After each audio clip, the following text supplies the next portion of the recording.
I'm excited to hear more about it tonight from those most closely involved. And before we do, a few words of thanks. First, to all of our donors. Many of you made donations for tonight. Thank you for providing the support we need to run the organization. And to all of our VLab volunteers, without you, there's no events. So specifically, thank you to this event volunteer team. So proud of the work you did to bring this panel into existence tonight. Huge thanks to Brian Caldero, Bill Lee for all of your support and help, and Andres Marquez. You two are amazing. But Brian, without you and Kuldeep and Shizu Munakata with the inspiration, this event would not be happening. So thank you to all the rest of our volunteers, and especially to our core team, Bob Giulino for marketing, David Ham, vice chair, and everyone else. Without further ado, I'm excited to introduce our moderator tonight, John McElroy, who is with Autoline.tv. I grew up in Detroit, and I'll say that if you don't know who John is, you should. He will introduce the rest of the panelists and explain far more than I can about the topic. So without further ado, John, please take it away. Thank you, Nathan. Thank you, VLabs, and welcome everybody. We got a terrific panel here tonight to dive into the automotive industry's transition to electric vehicles.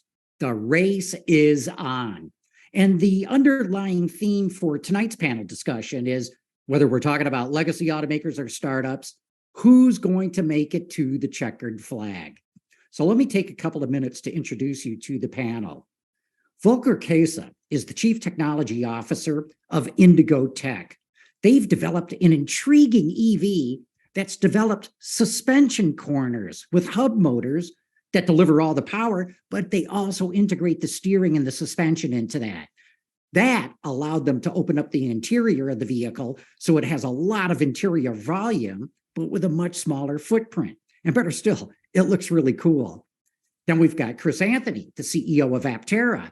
They're coming out with a futuristic two-seat electric cars with solar panels on the roof. And yes, the Aptera can literally run on sunshine up to 40 miles a day. Aptera is also on the bleeding edge of what I would call the new mobility. Small, lightweight, low-cost cars that are a counterweight to the kind of cars that are being made today. Dave Lyons truly fits the definition of a serial entrepreneur. He's seen it all. And most famously, he started at Tesla in 2004 as employee number 12 and rose to become the director of engineering. He's been involved in so many startups that I'm not even going to try to list them now because we'd be here all night. And then next we've got the money guy. Hold on a second. I'm getting somebody trying to call me here because I didn't put my plane in airplane mode, my phone in airplane mode. Okay, next we've got the money guy, Alexei Andreev, who's the managing director of Autotech Ventures. That's the venture capital firm that specializes in early stage funding for companies that are trying to solve ground transportation problems all over the world. And that includes all the different technologies that can play a role in what we're going to be talking about tonight. And then finally, we've got Sandy Munro, the CEO of Munro and Associates, and a YouTube rock star that probably makes him the best known guy in the automotive industry that tears down vehicles for competitive benchmarking. Sandy and his team provide automakers with insights and opportunities into what they can do with their products and their companies.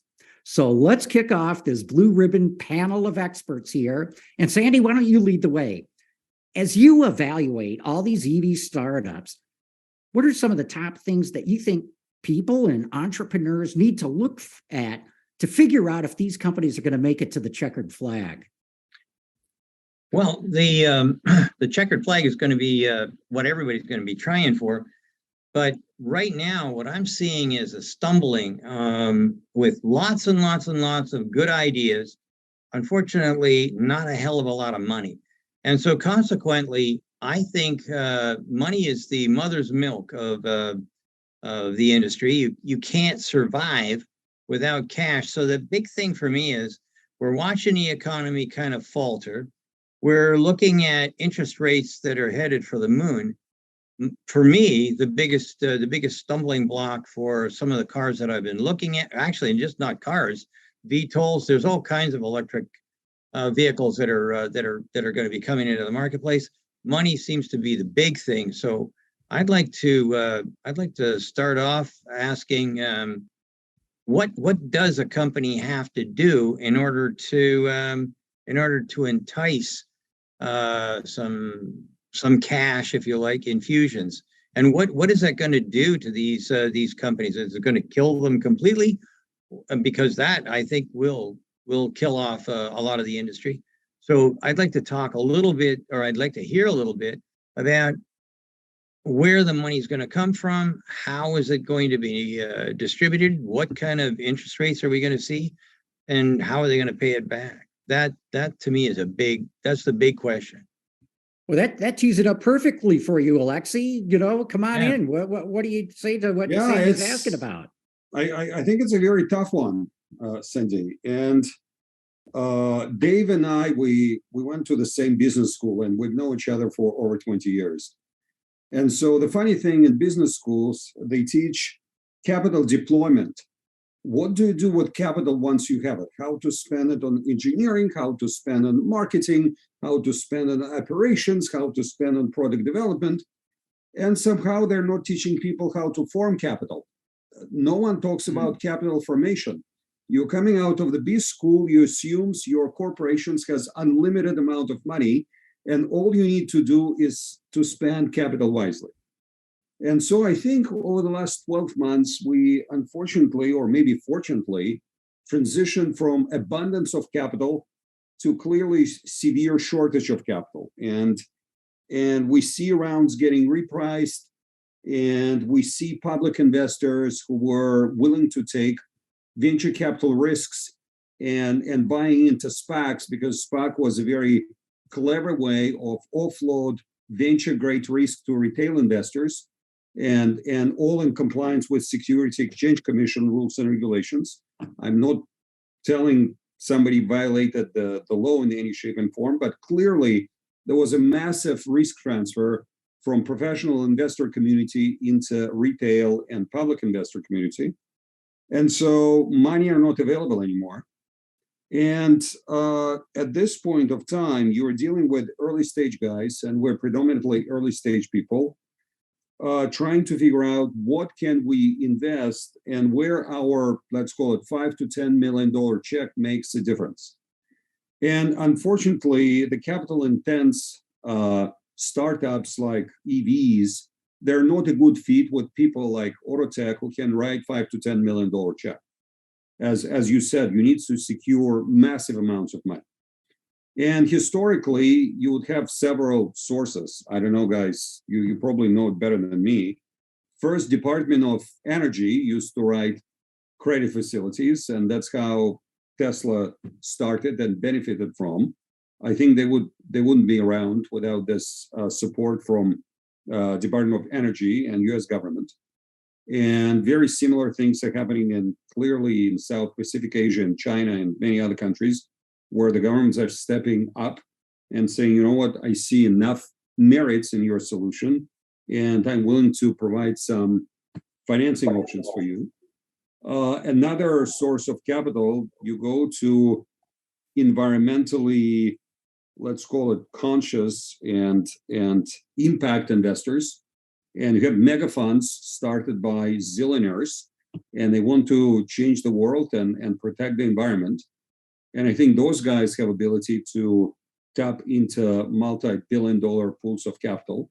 In many cases, 3, 4, 5 billion of capital can be secured here and there. Or you go to strategics and you explain large players, whether they are existing OEMs or they tier ones, why a particular project is sufficiently mature and why they should expand and either acquire very clever engineering, strong IP, brand, or just a team which can turn it around. I frankly don't see venture capitalists be very active in EV space in the next, let's call it 18 to 24 months. And money comes and they go in waves. And I think it's one of the waves now where traditional financial investors, institutional investors are hiding under the table, trying to figure out what the hell is going on with interest rates and what the hell is going on with liquidity and public market receptivity for new exits. So I don't have any good news. Yeah. Interesting. Dave, you've been at so many startups. So how do you see it? Is capital formation, i.e. generating revenue, the most important thing? Certainly feels that way. Boy, wasn't a Tesla, but I started a company that did self-driving truck technology, and we raised $85 million. And in my, kind of venture-backed startup world, $85 million used to be a fair amount of money, right? But we weren't able to close the $300, $400, $500 million rounds 5 years ago that really allowed some of these people to keep going. And that's in the autonomy, but that's, like I said, that's table stakes. And at the end of the day, the kind of people who are going to place those bets are not the same people who are placing the bets in the beginning. So there's a transition phase that you've got to figure out a way to be really attractive to, almost kind of seed stage investors to get you to convince to take the small money to get you started, to mitigate the risk, to get to the next stage, to get to the next larger stage. And it's a different kind of person, or a different kind of leadership team who can do that. So it's very challenging to sit down and say who's the kind of individual who can take that from the earliest vision all the way through, kind of leading it to maybe even launch a first product if you're looking at $1 billion raises or more. We've seen a lot of carnage. Yeah. Chris, you're right on the edge there, right? I mean, you guys are getting ready to start selling vehicles soon enough. You got to start generating that revenue. What do you think what these guys have been saying? On the edge is how it always feels in a startup, right? On the edge. It's fundraising is always a battle. This is my 8th startup, so I've been through the fundraising ringer, on things that I've funded myself, things that I've gotten money from other people to fund, things that I've raised big capital for. But Aptera has been extremely fortunate to kind of evolved at a time where there's this thing called crowdfunding now. So, 10, 20 years ago, you couldn't have invested in the early Tesla and supported Dave's ambitions to make the first, electric vehicles happen. You had to be rich. You had to be in a fund. You had to, be of means to participate in that world. But now, if you have more than $1,000 in your pocket, you can invest in great companies like Aptera or companies in biotech or companies in tech. It's really cool now that people can kind of vote for the future they want with their dollars, and it's completely changed the fundraising game for us. So, Chris, what's the key? What do you need to do to get people to start really giving you money? Yeah, for us, it's telling the story. We're espousing a vision for the future that is more efficient and solar powered, and we have 15,000 amazing investors that have come in and said, I want to be a part of that vision.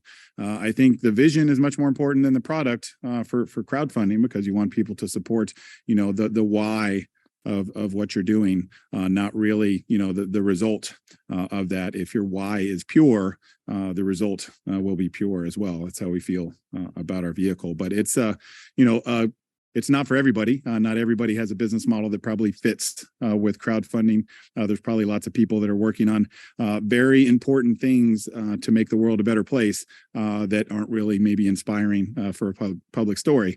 But we have, a flashy, super unique looking solar powered electric vehicle. So I think people have come around and really supported that. But I've played the game where I've went to Sand Hill Road and I've peddled the business plan. I've met with hundreds and hundreds of venture capital people. I've had the door slammed in my face more than I care to admit.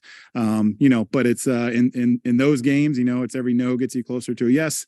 But in the crowdfunding game, it's, if you don't like our story, you're on to the next webpage or next video or whatever. If you're inspired by our story, then you dig in and you're like, oh, I can not only reserve my own Aptera, I can invest in this company too. So I think it will change the game for a lot of startups. And hopefully it'll, give us and other companies the leverage to get to a point where we can ask for those really big checks, to support kind of the billions dollar vision that we have, for the growth of this vehicle. But I would say the game has changed, and the VCs and the big institutional capital people, they don't like not being able to participate in some of these really cool startups because it's just different now. And Volker, we need to get you in on this too. I mean, you guys have come out with this really cool looking electric car. you're doing something different. You're bringing something new to the party, these intelligent corners. You've got interior volume in a very small package. How easy is it for you to go out and get the money that you need to bring this to market? The general climate in fundraising the last days is not the easiest one. But to be honest, our CEOs at the moment traveling all the companies, VCs who want to fund us. So we are closing at the moment around exactly to start off with our engineering, and this will lead us to our tools. It's always like challenging. I have been on the other side in the corporate for 20 years with VWs, and startups came to us and said, we have a great technology. And the game was like, we as innovation managers has to say yes or no. And then a fully different animal took over, the M&A guy. And he looks only like the financials. And I like when Chris says he's with his product, he's hard in this. And the financial guys just look in, check out, okay, this is a growth path. What is the vision in there? And you have to sell to different people. So as Sandy already said, you have people who are investing in the early phase of a startup. They want to have a great product. And then the fully different kind of investors come in. They want to be part of the growth story. They invest in a plant, in a rollout, in a sales. So if you're pitching, you always have to look, who's this guy there? And what is he buying? Not what I can sell him, because we are selling always the same story, believe in our product. We do not change our pitch for someone. But it's very important to know what this guy likes to finance. A vision, the early phase, or really the growth path later. Fully different people. And if you put it wrong, you're not in a hole, you just sink in there, you're gone. So Volker, you worked at Volkswagen. I mean, they're pouring, I don't know how many tens of billions of euros into going to electric cars. Here you've got this little startup thing going with Indigo. What's the mindset that it takes from somebody with the industry background that you have from the legacy side to take this company and get to the checkered flag? Yeah, so I've been 20 years with VW. I made the transition of Audi from ICEs to EVs with a budget of 1.5 billion. This is a quite small budget. If you know, VW all in had put 50 billion on this bed of EVs. What triggered me is like, I have been so many years in the industry, and the innovator's dilemmas is to do again and again what you know, why you have success. This is in our mind. It's nothing about automotive guys. You do what you know and where you have success. But to change the world, as Chris said, to have some impact, to do something different, you have to jump out of this box and go a fully new path. So my daughter told me after 20 years with VW, Dad, you're telling after 3 years the same stories. What's going on? You're the innovation manager of Audi. And I told her, great. This was all just last year. And I met Will Graylen, our CEO of Indigo, lived 2 weeks with him in a house, and we learned to value each other. I'm a technical guy, he's a fintech guy. He did 4 amazing startups. I said, this guy can do startup, I can do cars, so let's put it together. And this was exactly the turning point in my life. I had 2 more years in corporate just to say, okay, then I sail to the sunset. And I decided, no, this is now the chance to have some impact. And I like the stories like Chris Vaughan, he's a little bit ahead of us. Just bring these new EVs to the market. And what changed my mind is make something different. It's ride hailing, it's B2B, not an owning concept, to have a car which will change. So at the moment, EVs are like big 2.5, 3, 4 tons. This is not the volume people are buying. So we have a tight small car, which is a quite low price point of around estimated $30,000. And we want to bring this to mass adoption. At the moment, EVs are like, if you have, I don't want to name now some, but they are getting bigger and bigger. And this is on the other side as well, not good for the environment. So if you transport a lot of mass, you already had put a lot of material in there, which is rare. Don't talk about rare earths now, lithium, cobalt, etc. And you put a lot of mass around it to transport these heavy batteries. So our idea is to start small and stay small. So do more with less. Yeah, May great I ask a point there. follow-up question by any chance? Go. So for investors, everything is about pattern recognition. It's very hard to come up with a new idea. And so I think I'm talking to people, and that's how we think internally. You want to find the next Tesla, or you want to find the next Rivian. And so, guys, going to Chris and Volker and maybe Dave, what do you think is the essence of next Tesla or next Rivian? What separates those companies from everybody else? What, as investors, we should be looking for? Yeah, I'm happy to jump in first. I think those that want to be the next Tesla should in Elon we trust. He espouses first principles engineering. How do you get to the root of the problem? And I think at Aptera, that's what we did. We said, where does the energy go in transportation? If you want to minimize your impact on the planet, you want to minimize the materials you use to build your transportation device. That means you got to be efficient every mile. If you can get down below 100 watt hours per mile, that means you can do a lot with a very small battery pack. You can start to do cool things like solar charging your vehicle. You have a lot, lighter weight vehicle. So you don't have, these brake parts that need servicing, million-mile brake life. We have motors that are in our wheels and only have one wearable component, the axle bearing. It's a million-mile device.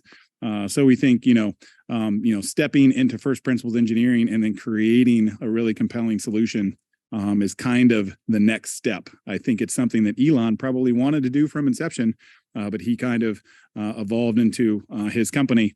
Tesla was up and going before he got there, and he just pushed. But I think if you asked Elon, hey, if you had to do it all over again, how would Tesla look? And I think he might say, well, it might look something like Aptera. Well, here's the question for you guys. I mean, Perfect. Good answer. Good answer.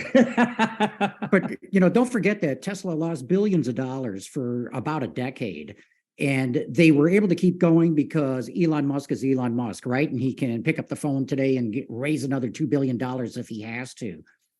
I'm not sure any other startup is going to have that kind of grace period of losing so much money for so long. So what's it going to take for the followers who want to be the next Tesla to be able to pull it off? Well, I think first off, you're going to have something like a Tesla. You're going to have something that is so radically different than anything else in the marketplace that you're going to be able to attract those guys with billions of dollars. And quite frankly, I think that everybody all on this panel right now is, they're going to do just fine. But what is the next big thing? I think I'm not going to be popular here, but I think it's going to be to move into the third dimension. And VTOLs right now, electric VTOLs are hot stuff. And guess what Elon Musk has come out with? He wants to talk about a supersonic VTOL. I have no idea how to do that. I've worked on lots of planes. When Boeing said, "Hey, we need to have a new aircraft," there were 5 people on the project, and 2 of them were from me and Dan McCarthy from Munro and Associates.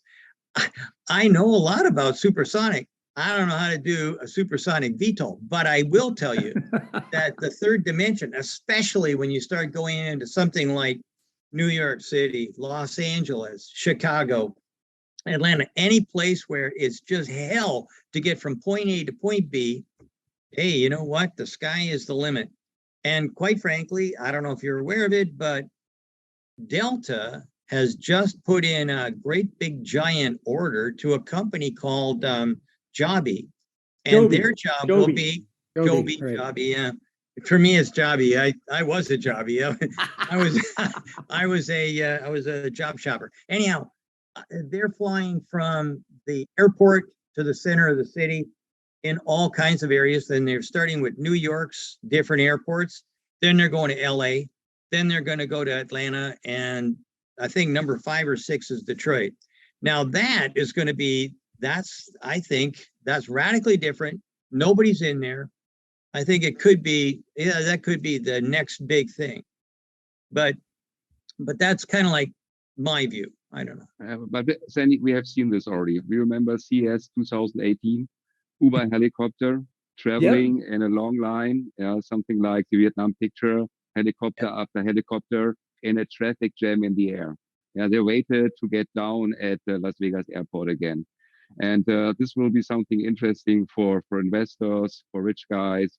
We are looking for a change in impact and volume. So we are looking for where our lever is, where a lot of people go in. If you have some guys who are driving a Bugatti, I engineered parts in a Bugatti, I still have parts in there. I love it. But this has not an big impact on sustainability, but not in the bad way, not in the good way. But we are looking for not a fun project or rich people traveling faster to somewhere. We're looking for that a lot of people have a difference. And what we are doing, Chris is doing, we have a new electric vehicle architecture.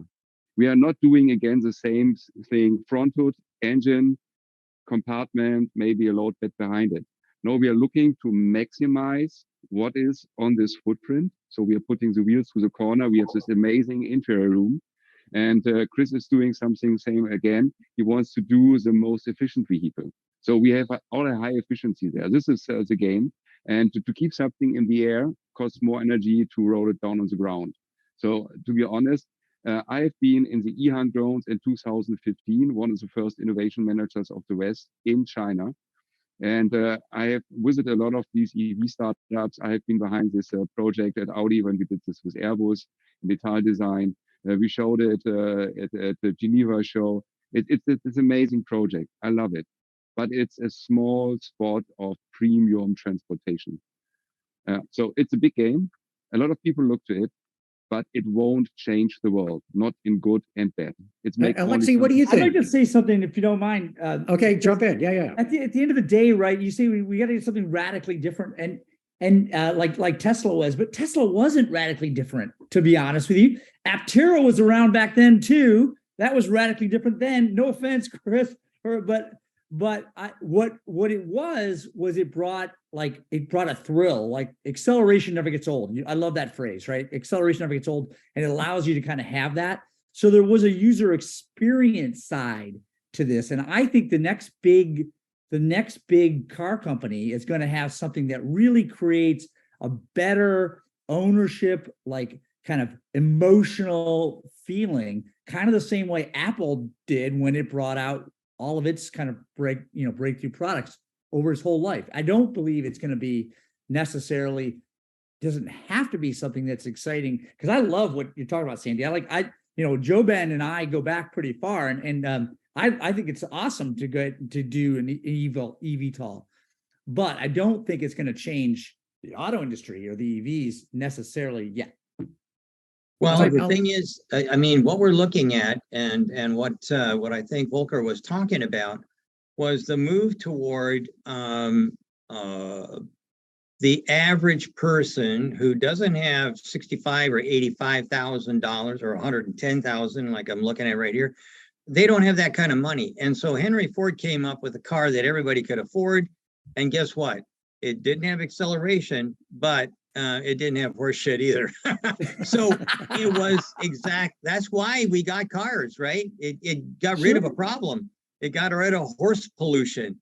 And that was what everybody wanted to get rid of. So what we have to do is now we have to get rid of air pollution. We have to get rid of things like the toxic stuff that we kind of ignore and say, oh, we always done it that way.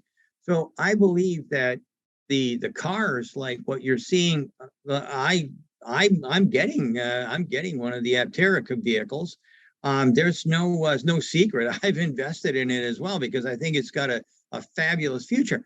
And what is it doing? Well, it's getting rid of gasoline. It's getting rid of maintenance. It's getting rid of actually electricity, because I'm going to get it for free from the sun.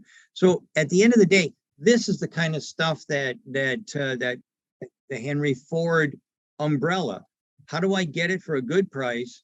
How do I get it so that the average person can afford it and you get it into the industry? But I thought we were talking about revolution, and so I'm still looking for George Jetson. Where the hell's my flying car? That's what I want to know. Yeah. So let's hear it from Alexei, because Alexei, You got the money. You're looking at all this future technology that's coming down the road, but you're focused on ground transportation, right? So Yeah. two questions for me here. What do you think about VTOLs? Is that making you change your mind about concentrating on ground transportation? And if it's not, what do you see as the next big thing? So I'm personally in love with VTOLs. I'm tracking every single company I can find, and I'm having regular conversations. And by the way, at the Palo Alto Airport, there is one sitting in a hangar as we speak now, which will be revealed this week to the journalists. And I walked around, and they didn't allow me to take pictures, but it's absolutely beautiful one. And so if you want to go and check it out, please do so. Yeah, our fund is specifically focused on ground transportation, and it's hardwired in our legal docs. And one of the reasons is while technology is there's a crosstalk between aviation and automotive, the standards are different. The decision-making process is different. The qualifications for pilots or drivers different. You have mass market versus professionally operated stuff. You have different, let's call it liabilities and accidents. You have different federal, state, and everything else regulations. And so we decided you cannot just go too broad. We need to pick up a domain and try to build intellectual dominance in this particular domain. And so while I'm a big fan and I'm watching big time after VTOL startups, and I'm personally excited, and I would love to fly one of those. It's outside of our domain. That's kind of first statement. Second, again, it's our restriction and it's our constraint because who we are. We are $200 million fund 3, and we write certain size checks. So as you guys know, hardware is hard. That's why it's called hardware. And it's much easier to move electrons than moving atoms. Moving atoms is hard. Electrons much easier. And so we tend to invest in, I don't say adjacencies, but things definitely relevant for EVs and autonomous driving. We're investing in better edge compute software to speed up algorithms. We are investing in AI vision system to improve yields and improve quality of the product. We are investing in battery management systems and over-the-air updates and all sorts of solutions which you can deploy over existing vehicles or the future vehicles. So they're kind of generation agnostic in many cases, and companies which can launch a product and test the market after first 10 million of investment. And so after 10 million, you have a product on the market and it generates revenues, and you can talk to the customers, and the customers will explain why they selected this product versus something else. And going back to Volker, investment community is a stack. And so we all, as the companies mature, people talk about value creation milestones. And for example, if you're a dude running with a presentation, it goes to one bracket. It goes to pre-seed and seed investors. If you're somebody running with a working prototype and a couple of POCs with Audi and Volkswagen, it goes to Series A guys. If you have first revenues and you have first 5 pilot customers generating a couple $1 million or $5 million, it go to Series B guys. And we're all different. And therefore, the unfortunate reality for many of capital-intensive startups is until you really launch and start providing services, it almost doesn't matter. And so you may develop amazing technology. You may deploy 5 trucks, and Dave, I know the story of Peloton Technologies. You're running it, and then you're trying to convince different fleets to adopt this technology and deploy it for platooning. But it's like from here to there, it's mostly hand waving.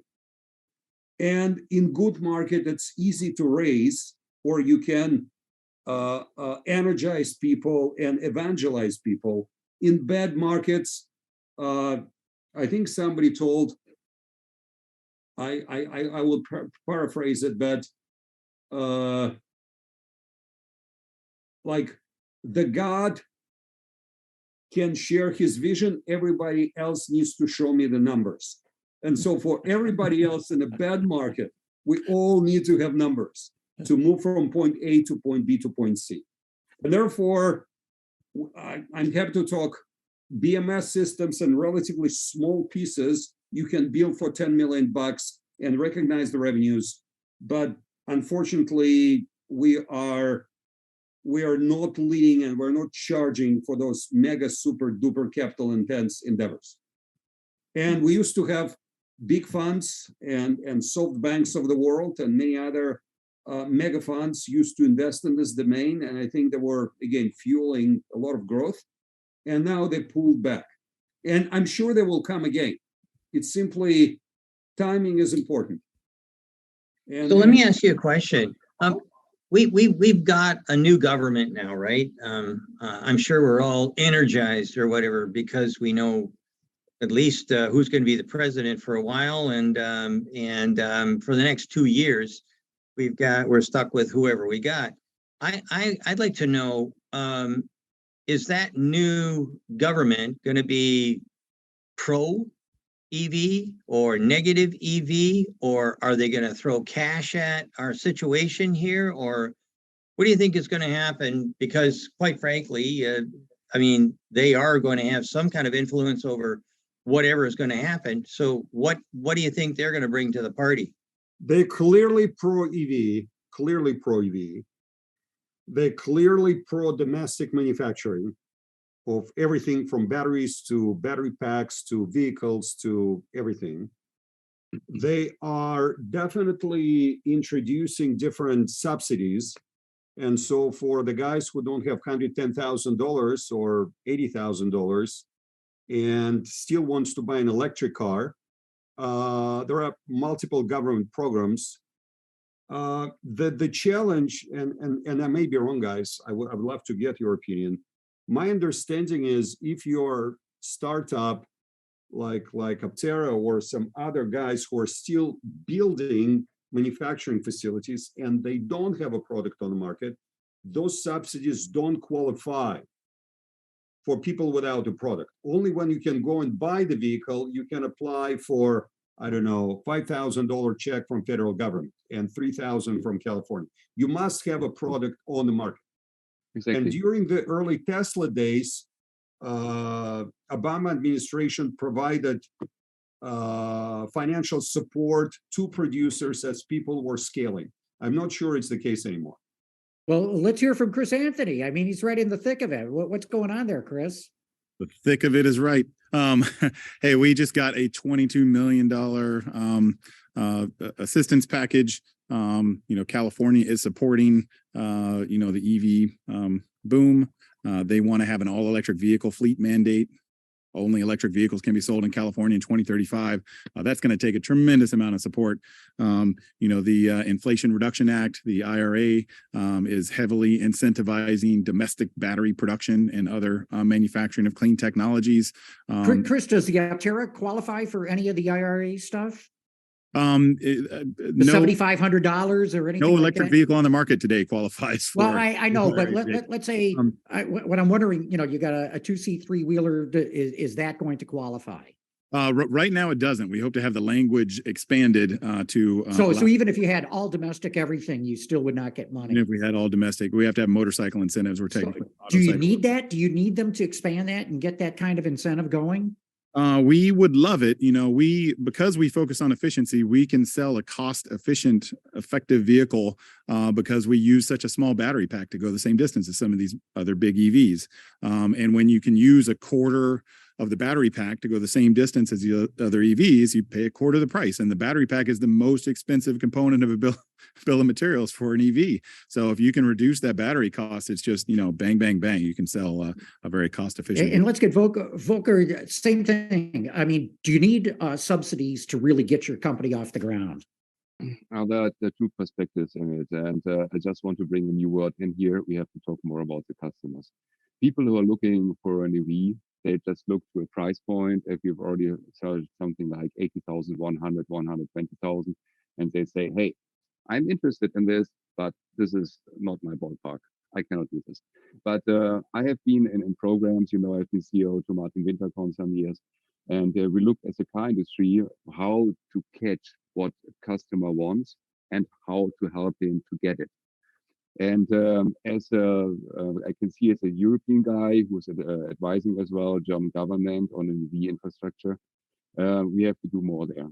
So at the moment, it's good that you say you get something like 4, 6, 7,000 US dollars per car on top of it, but you leave the dealership and then you're looking for a charging point.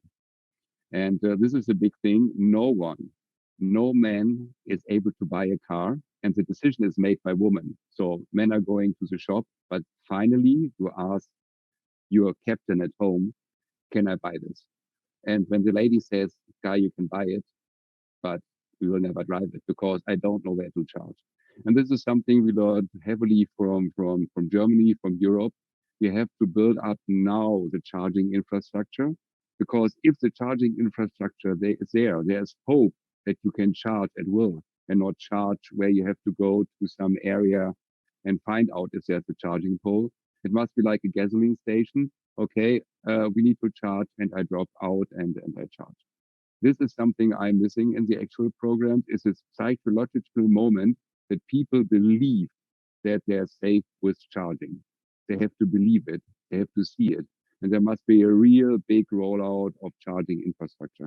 It must be cheap, easy to access, in the front door somewhere, in shopping areas, and must be something like a privilege to go there.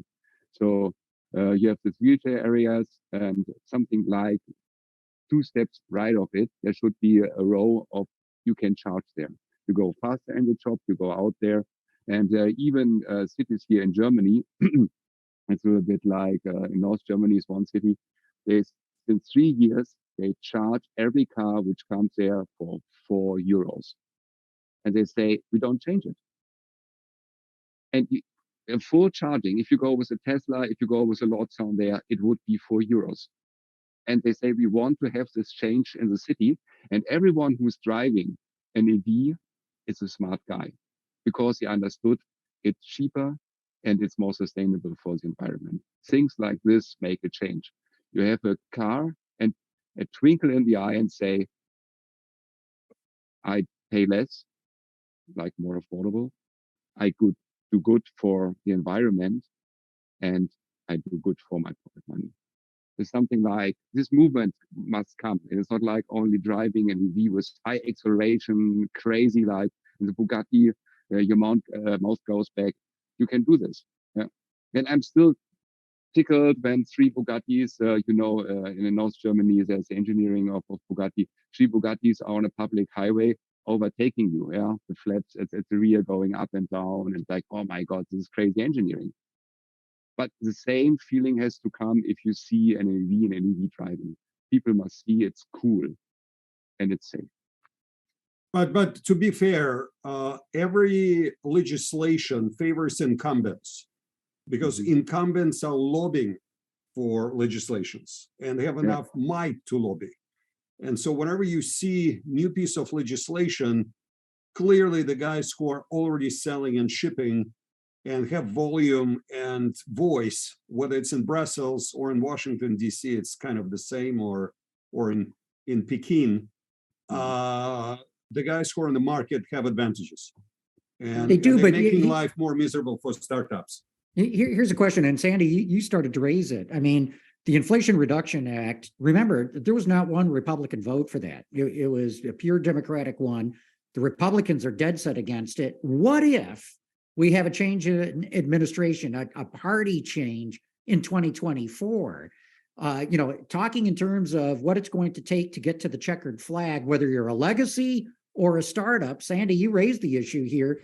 Are we, as an auto industry, maybe relying too heavily on incentives that with a change of administration could just go away? Wow, you killed the whole conversation. Actually, that is what I was getting after. I mean, the money will come if it looks like the government's going to be, kind of at least playing the game. But it won't come. It definitely won't come if the government is against it. I mean, who's going to invest in something where you're positive that Congress, the Senate, the president is going to say, no, you're not getting any more. That's it. You're out. No. I mean, that's where I have a real problem, because we don't have that homogeneous stuff that seems to be happening in Europe or China, pretty much anywhere else in the world, where everybody is getting on board. It doesn't matter which party is out there. The only party that really counts is making sure that EVs are going to be the next generation of travel. We seem to have this continuous rivalry. It's like I don't watch football anymore because I can't take the stuff in the office that the U of M guys, the state guys, and then, oh God, there's an Ohio guy. I mean, they're it's like vicious. So what are we going to do to calm this savage beast that we're going to probably bump into here shortly? What's the backup plan? I mean, everybody on this call is strategic. What's the strategic plan if the government decides to abandon ship? What do we do then?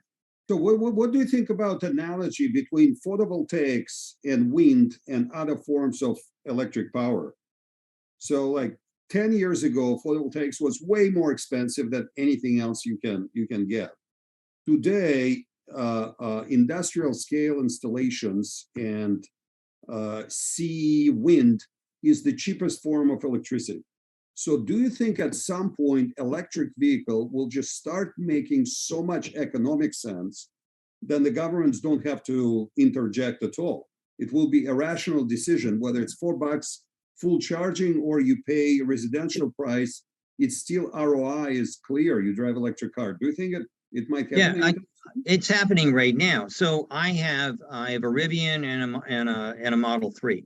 So it was we were paying, my wife and I were paying probably somewhere around $250 to $300 a month for gasoline. Now we pay $9.11 per month. I mean, that's the part that virtually people don't really understand how much cheaper it is. They really don't get it. And actually at my company, if you have an electric vehicle, we have about 8 or 10 charge ports outside. You charge for free while you're working. That kind of stuff, I think, and I'm not the only one. I mean, I've talked to a bunch of smaller companies and they're doing it. They're all doing it right now. This is the kind of stuff that I think will make it happen. But if the mother's milk that comes from the government goes away like instantly, well, that's going to be a real problem until, like, I don't know if you're aware of it, but the reserves, the federal reserves for gas, diesel, even crude, they've all been pretty much depleted. They're almost all gone. They tapped into that so they could drop the prices of gasoline for the next little while. I think that when the reality comes that gasoline is going to be a lot more expensive than what everybody's anticipated, I think that's going to be the other driver. But I still worry about what the government might do to throw us under the bus. That's one of the things that I'm very concerned about, and I'm just kind of curious, what's the strategy if the government does that? Well, let's switch the conversation a little bit here to, what the government's going to do. That's beyond the control of any of us here or any kind of a startup. Dave, what I'd like to ask you, because you've been in so many startups, seems to me one of the other issues that are facing everybody, legacy and an EV startup as they transition to EVs, is totally different approach to their supply chain. Tell us about some of your experience in what you've gone through, because the old ways of doing purchasing in the auto industry I mean, they're gone. Now we're Yeah. seeing automakers recognizing they need to know their supply chain far deeper than they ever did in the past, Yeah. literally going back to mineral extraction. Sure, right. Now, and you hear so much about that right now about, you know, just essentially the scarcity of just the raw feedstocks into all the materials that become part of a car, right? And you know, we heard this. I've been hearing this. Sandy, you must have been hearing this for like over a decade or more. But it feels like now we're only getting to the scale that's starting to come to be a real point of pain.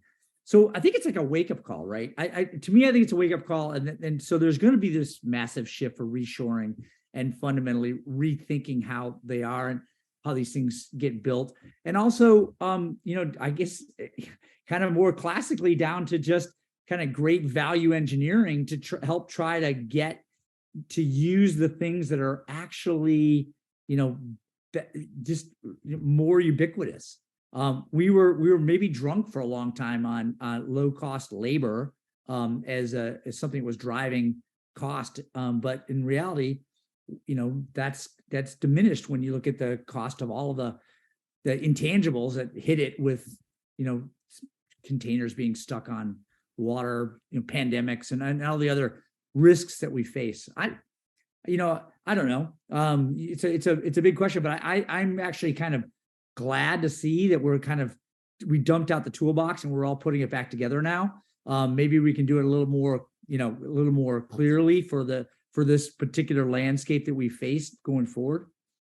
Yeah, Chris, let's get your input because, you know, everybody knows about the chip shortage that's going on, but I'm being told it goes way deeper than that. That if you want to get specialty steels, if you want to get certain components, headlamps, big problem trying to get all that kind of stuff. So again, with this mindset of how do you get to the checkered flag? What are you guys doing from a supply chain standpoint that you can share with the audience? Yeah, the supply chain has been a bit of a nightmare.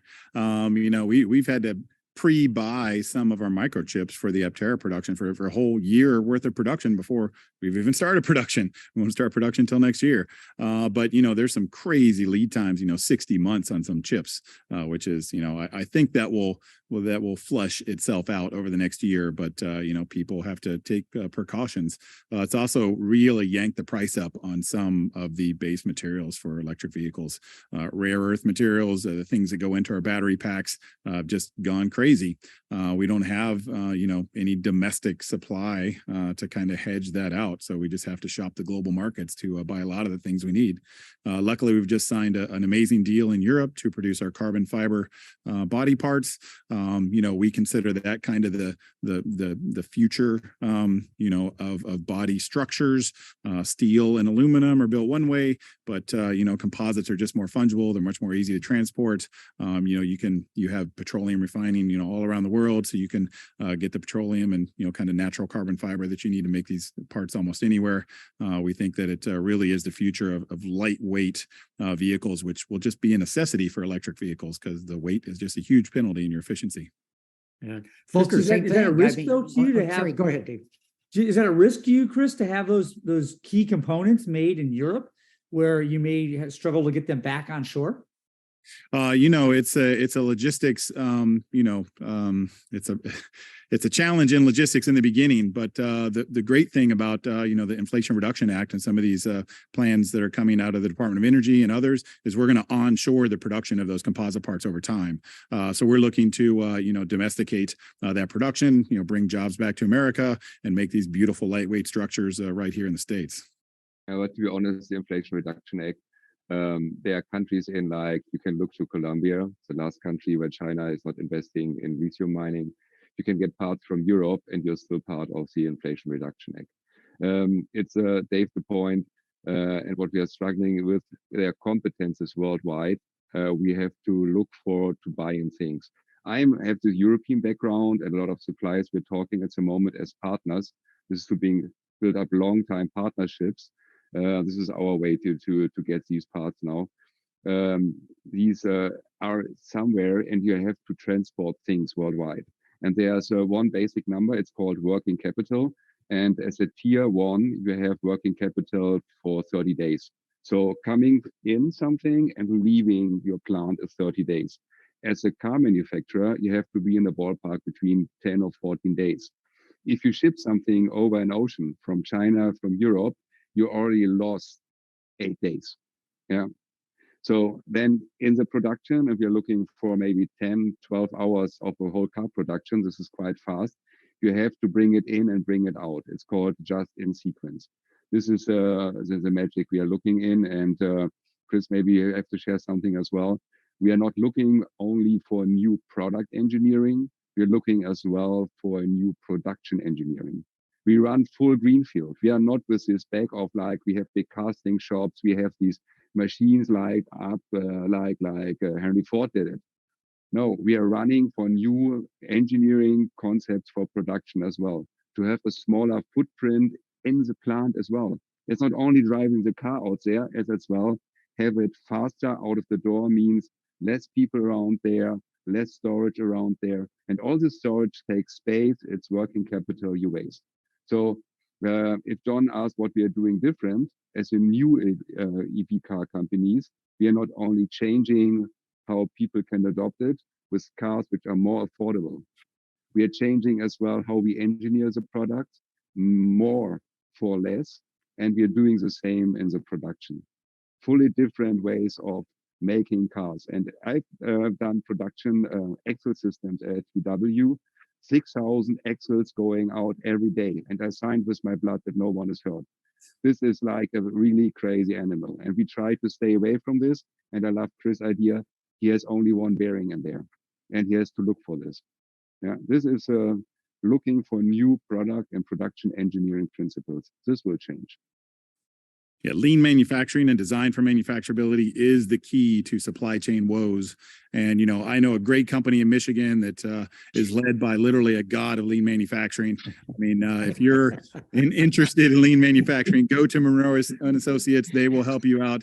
Gentleman there named Sandy Munro, he's just the best. Man, I'm telling you, it's the best $50 I ever gave. But you know, Sandy, there's something. No, go ahead. Well, I was going to say there's another thing. I keep going back to the things that I think hold us back. And in a lot of cases that they have to do with the government. And here's the thing that it gets me every time. Every time we talk about how we were trying to get this, that, and the next thing. Why don't we look at what we can get rid of? Can anybody think of anything that's more outdated than side view mirrors, wing mirrors, whatever you want to call them? Do you know, and you know, this is going to be sounding like a love fest here, but do you know that the Aptera has the same drag coefficient as the wing mirror on an F-150? How about that? Do you realize how much more effective and efficient we could be if we got rid of those stupid relics and put a couple of cameras in? But we can't do it. And I'll let the guys that are designing cars right now tell you why. To be honest, I did the first serial car with this mirror system, the XL1. This was a small series, only 200. 307 miles per gallon. It was amazing. And there was a lot of American technology. And the glazing came from fighter cockpits in US. So it's worldwide traveling there. And I've done innovation management in Audi. And some guy said, you have as well a department for standards. And I say, yes. We are defining today what the product in the future look like. We are part of this. And when the standard is alive, then someone who makes laws look to it, oh, this is a standard, it's worldwide accepted, then it's a law. In 2014, when I brought the XL1 to the market, there was no country in Germany allowing this mirror. And there are rules, you know, in the Netherlands, every car has to have a trailer hook. Oh, this is a joke. But I went to the state secretary and she said, you don't have a mirror. And I said, just drive with it. It works like a mirror. It's even better. You don't have to change the angle if your wife is driving in it or if I'm driving in your car.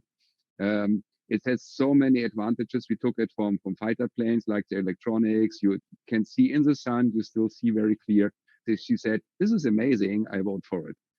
I went to the British State Secretary, and she said, we have to drive this car. It does not have this rear mirror. And she said, this is crazy. You have nearly no dead angle there. There's so many advantages. The base point, Sandy, is we have to look in what the government can prepare for tomorrow to change certain standards. So the side mirror or the rear view mirror is one example, but as well, like EVs must have advantages in standards. Yeah, and the mirror is one little thing, and the stack coefficients of an F-150. I lived this game when I had a big SUV in Germany to go high speed. I just folded the side mirrors in. And my wife said, what are you doing? I say, hey, I'm driving so fast. If someone wants to overtake, he made the light blinking. I will see it for sure in the center mirror.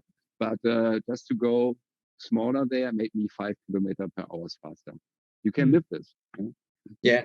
There you go. Look, this government regulation thing is a good issue for us to get into. Not that, we need to all sit around bitching about the government, but it does tie into this whole theme thing here too, because, you guys may not remember this, but I sure do.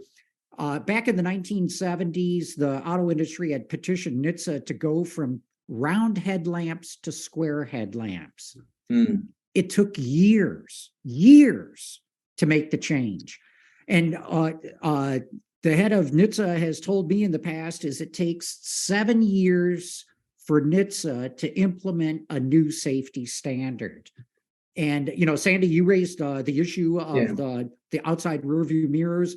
There's headlamp technology that is far more advanced that's available in Europe and China that is not available in the US because it takes so long.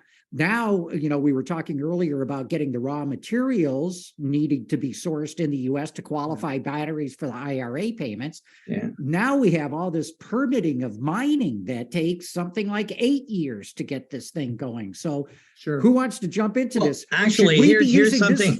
Here's something that just came from a government. Canada's kicked 3 of the there's 3 lithium mines in Canada. I didn't know about. Well, they were owned by the Chinese, and the Canadian government says you're going to have to divest. And I went, holy mackerel, that was a surprise. And then right after that, we had some guys coming in, and one of the other things that's going up faster than the price of lithium is the price of graphite. And where are we going to get graphite? Oh man, it's a big deal. Well, they burn up trees over in China, and then they grind it up. People die of lung disease continuously, but that's what the graphite is. Holy doodle. Ontario's got one of these gigantic, you can see it with a satellite view. It's huge, this great big giant area. Where does it go? Well, actually it goes to China. And then the last thing, I totally blew my mind because the Canadian government was giving me all this crap. There's a town in, I don't know, someplace in Canada. It's called cobalt. Guess why? Take a guess. They were mining cobalt there, but really what they wanted to extract was the silver that kind of you get silver and cobalt in the same, I guess. They were pulling the silver out while the silver went away. They got these big piles of cobalt. They're not doing a damn thing with it. And I'm saying, wait a minute, we've got all these big piles of stuff that we need. It's all available here, and it's only coming to a head because we've decided that it's a good idea if we start to build here. I don't understand why it was that we didn't see this before, but I'm wondering how much effort, money, government assistance, whatever we could get to find out what else is sitting here, ready for the plucking, as it were. Sandy, I think I can answer to your question. And unfortunately, it goes back to the government. Governments need to decide what they want. Because you can extract cobalt, you can extract lithium, you can provide or manufacture carbon, activated carbon. The challenge, especially with lithium and cobalt, those rectification processes to get from the ore to electrochemical grade lithium, which you need for cells, is a very dirty process. and you have to dump a lot of nasty materials in the water, whether you're dumping in the ocean or you need to build massive clean up facilities and properly deposit the waste. And so I think historically, at least over the last 25, 30 years, the philosophy was, let's dig it out, let's extract it. It's a relatively clean process and we know how to remediate. Let's ship it to China and let's Chinese guys or whoever in South Pacific Asia pollute everything with the scrap while they're rectifying those materials, and let them ship it back to us and we will use it. And so our environment is in good shape and we're getting low cost products. And it doesn't work anymore. And I think somebody needs to say, okay, what's more important? Are we willing to pay more because you need to produce it in a clean fashion? You cannot dump it in the river and kill all the turtles and fish. Or you know what, for our long-term security, we're willing to compromise on EPA regulations and compromise on exhaust in the atmosphere and around here, but we'll be producing domestically. And it's a political decision. And it's like, are we burning coal or we're not burning coal? It's a political decision.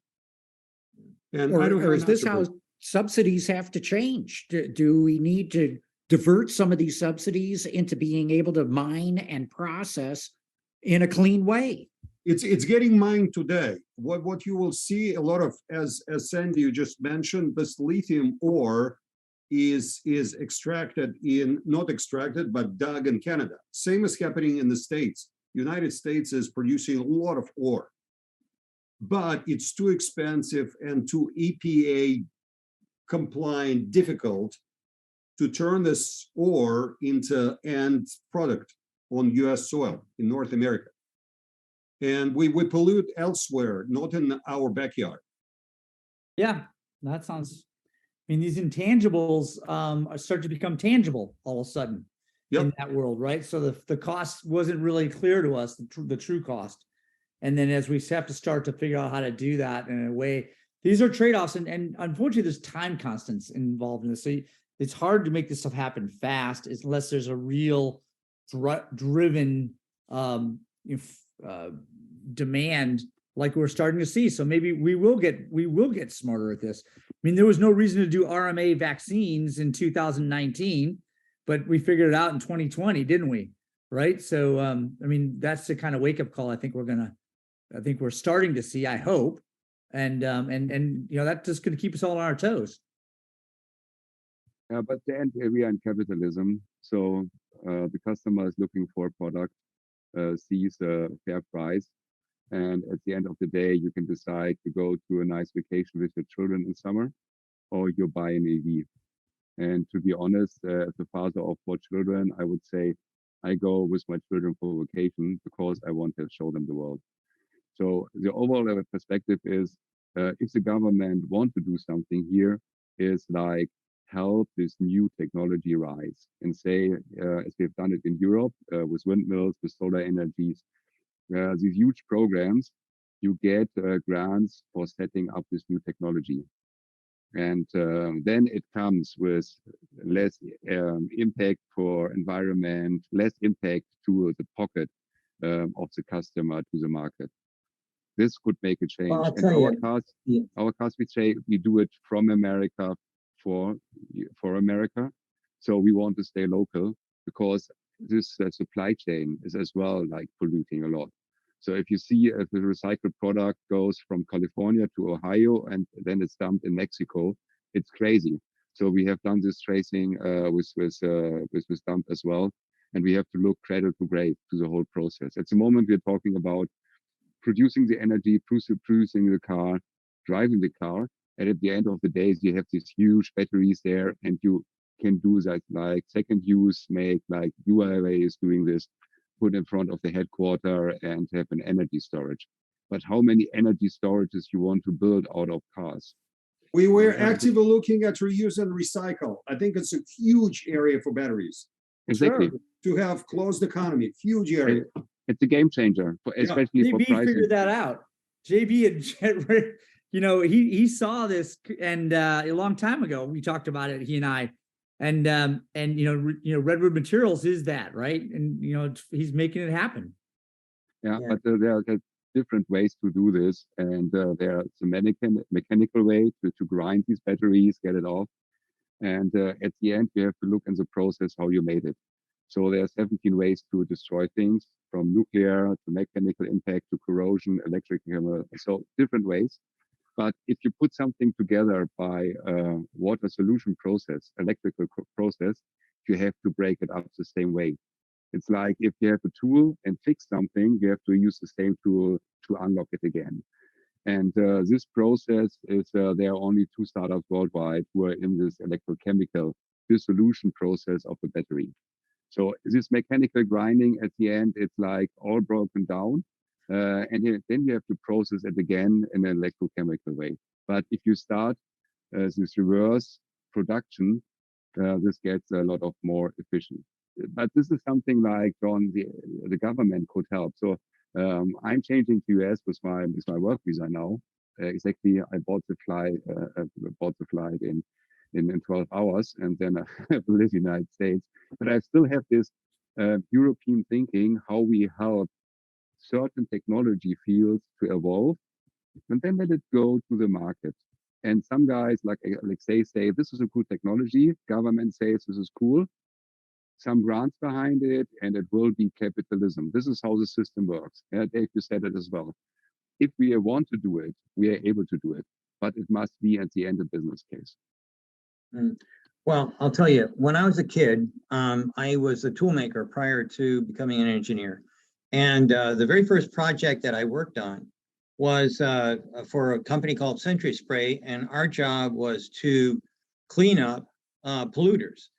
And the biggest polluter in North America used to be the mines in Sudbury. If you ever went up in the 60s, when I was a kid, if you went to Sudbury, there were no trees, there was no grass, there was no nothing. Everybody had asthma. It was a hellhole. But if you go up now, you don't see any of that stuff. And the reason for that is because we developed equipment to take the horrible crap, mostly sulfuric acid, out of the air and figured out how to actually turn it into money.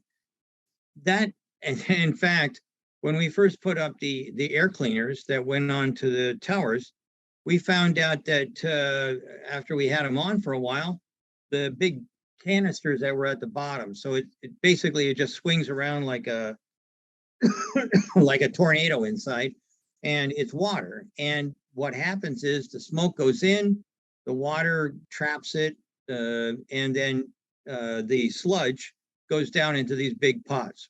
And our job was to bring these big pots back to the factory, and then we'd go through it and find out what might be available to us. And one of the things we found in there, and it was about 1% of the weight of it, was gold. We lost that contract instantly. Some fool went and told the people at Sudbury Mines that we were finding gold in the sludge, and that was the end of that. These guys took it over, and then they bought more pollution control-y stuff, because there's always some sort of added benefit when you do something that's worthwhile. So that one was the first one, but then every car company, every foundry, everybody started putting that same sort of pollution control equipment on their chimneys and whatnot, and we wound up with a much better world. I think that if we start looking at these incredibly and I do know they're nasty, operations that have to come on for lithium, cobalt, what do you call it, graphite, all these things, there's got to be a better way of processing them. And I'm pretty sure that there's enough brains in this country to figure out what we have to do in order to get the job done. So I think that there's a solution, and I don't think it's going to be something that'd be impossible. I just think somebody has to click, turn the key, and there'll be just as many people that are working on electric vehicles could work on how do we refine so that, we don't kill all the turtles and the fish. Well, not all of them, maybe a couple.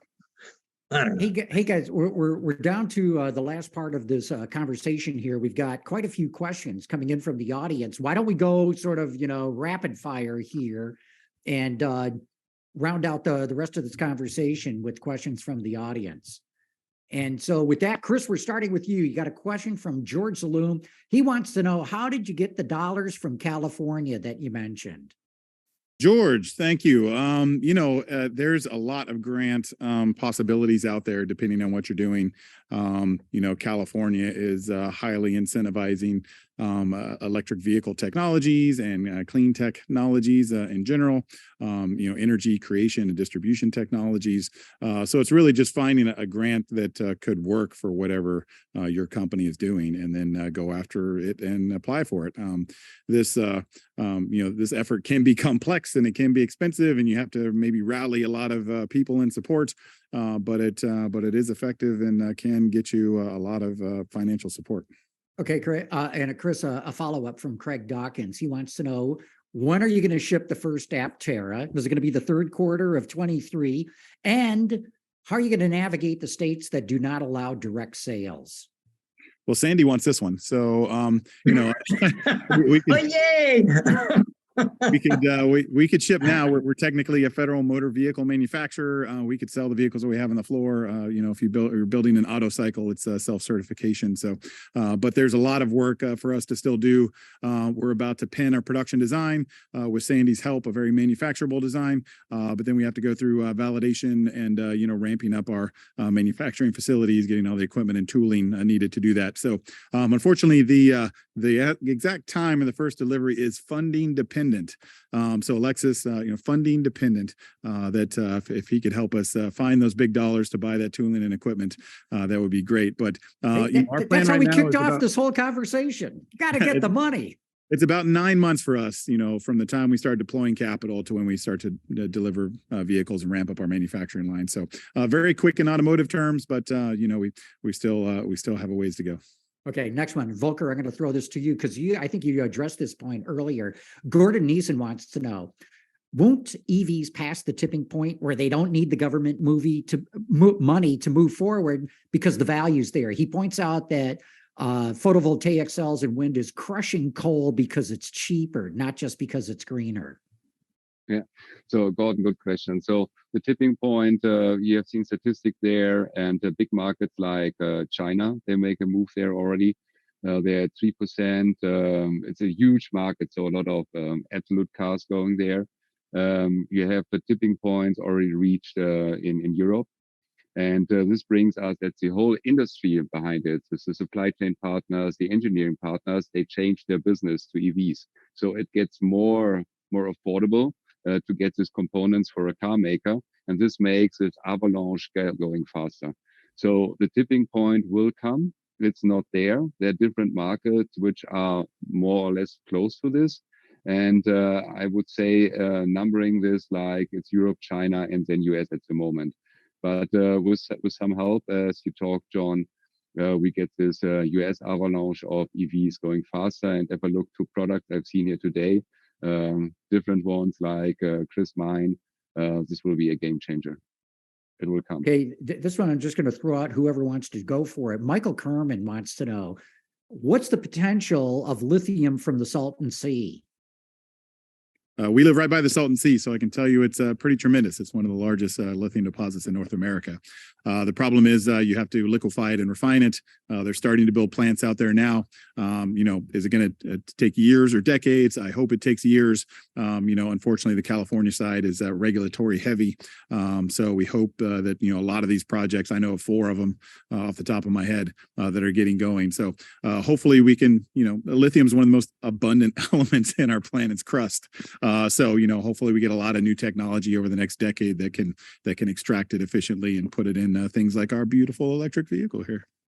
Well, actually, there's another thing that's happened. I was in Japan last week, and in the Japan Times, there was an article about how lithium actually at certain depths in the ocean drops out of solution, and it just glues itself to the bottom.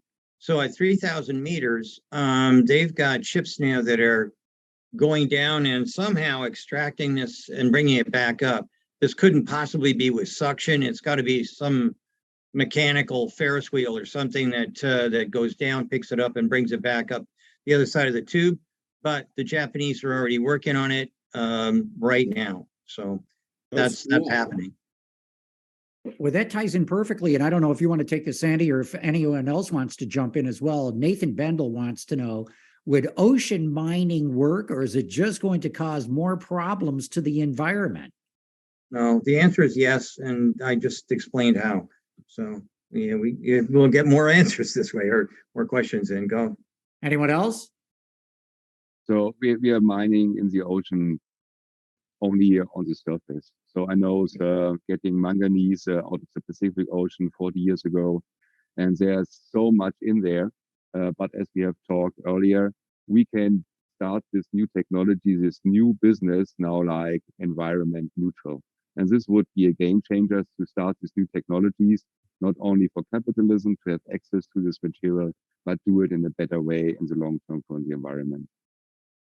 Yeah, there's some very interesting things. It's just sitting on the floor of the Pacific Ocean, you know, what they call polymetallic nodules that are, I mean, it's NMC, right? It's nickel, it's manganese, it's cobalt, right in one rock. You just pick it up, but very controversial because, you know, people don't like to hear about mining in the ocean. Okay, next one. Jake Krakauer wants to know, what's the potential of hydrogen for vehicle power? And is it technically or economically feasible? I can take this one. I've been flip-flopping. I had multiple backs and forths. And so I was highly skeptical about before 6 months ago. And so if you look at hydrogen extraction and storage, you store at high pressure or very low temperature, and it's running away, and you have smaller molecules, and you try to do fuel cells. And if you look at the numbers, and I'm a physicist by training, if you start looking at electrochemistry and energy density of hydrogen, I was highly skeptical. And I changed my mind about 6 months ago. And the reason why, you have two types of hydrogen you can buy, at least in Europe. One of them is blue hydrogen, and one is a green hydrogen. And the blue hydrogen is something you produce through normal chemical process like refineries. You can run refinery and suck in natural gas and do some cracking, catalyst cracking, and end up with hydrogen. And so if you look at the balance of energy, what you need to spend to refine ethanol or methanol or methane, ethane, and into hydrogen, it's just highly questionable. And so I couldn't figure out why it makes sense. However, what I learned is you have an emergence of green hydrogen in Europe, because the most, if you look at windmills in North Sea, the wind blows in the middle of the night. And you have excessive production of electric energy, and you don't know what to do with it. And so how do you store energy? One way to store energy is to build batteries. Another way to store energy is to electrolyze water and have hydrogen and oxygen. And this hydrogen can be burned, it can be mixed, and you burn it in the stove and 20% ratio, or you can store it and use it to fuel the car. And the conversion efficiency is shockingly high for this green hydrogen. And so my take is, for a mainstream application, you probably will not be able to produce enough hydrogen in a meaningful way, in a green way.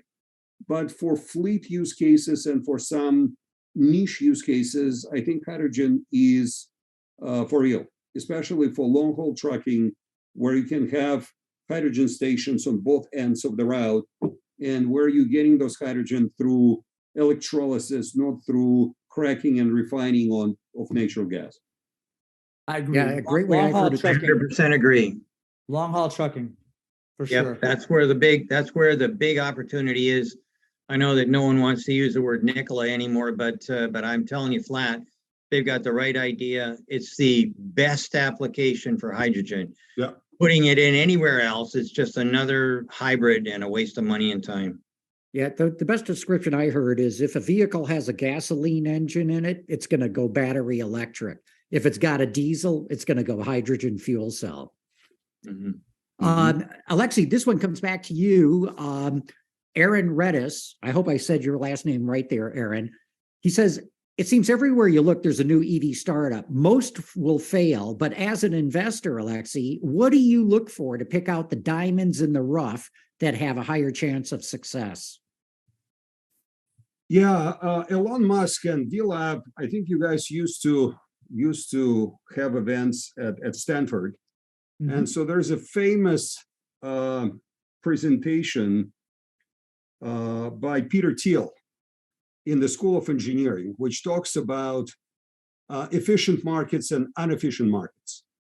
And so you can find a lecture written somewhere and posted on internet. Fascinating thoughts.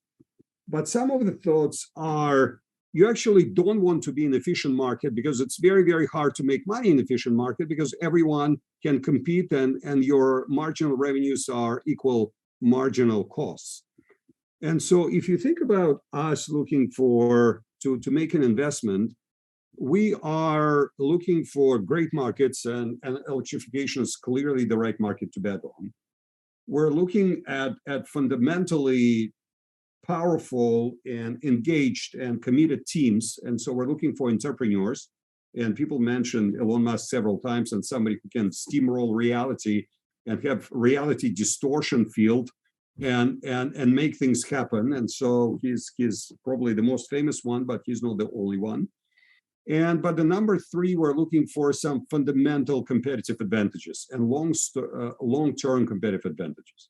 And in some cases, it can be technology, it can be technological edge. In some cases, it can be access to certain resources hard to get, like somebody has arrangement with battery plant, or somebody managed to get access to a factory which can manufacture vehicles, and so you don't need to build a brand new factory, you can run on somebody else's factory, or some sort of things, unique things, hard to get, hard to reproduce, and something which will save you a lot of time and a lot of money. Bringing technology from kind of inception into production. Or maybe you have a special use case. Maybe you manage to land USPS as a customer. Or maybe Amazon is willing to give you volume, and so they will be running the lorries. Or you have tuk-tuk rickshaws and last mile delivery use case, and the largest last mile delivery player suddenly wants to partner with you because your vehicle is specifically tailored for this particular use case, and you have significant advantages day number one. And so that's what we're looking for.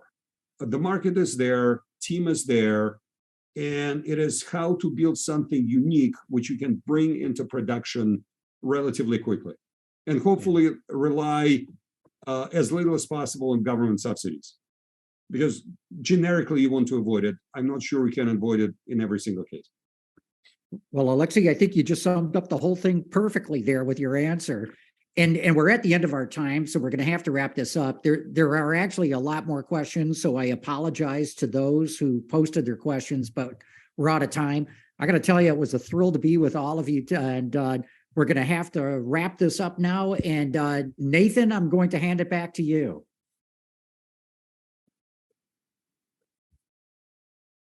As always, I forgot to unmute. Thank you all so much. What an amazing panel. We all learned so much, and I wish we could have you for even longer, but I know some of you are calling in from the other side of the world. So thank you so much for joining, and really appreciate it. So one quick plug, and before we go, so I think you heard in my opening that we are a nonprofit organization. And, I wanted to answer one question very quickly. So where can you get to the video recording of this? It'll be up probably in about a week. We will link to it off of vlab.org. We have a whole YouTube channel linked there under past event videos that you can peruse for other exciting topics. We're all volunteers, so we meet on the first Tuesday of every month. And you can find the meetup link also on vlab.org. And then finally, we are a entirely donation-based organization. We still have some costs. We're very lean and mean, but if you enjoyed the event and you didn't donate when you signed up, please do go to vlab.org/donate and you'll be redirected to our donation processing service. So thank you all and have a wonderful night. Appreciate this amazing event and for all the hard work that everyone did to make it happen. So thank you and good night. Thanks, everyone. Thanks, VLab. Thank you, Everybody. everyone. Maybe. Bye-bye. Bye bye. Look.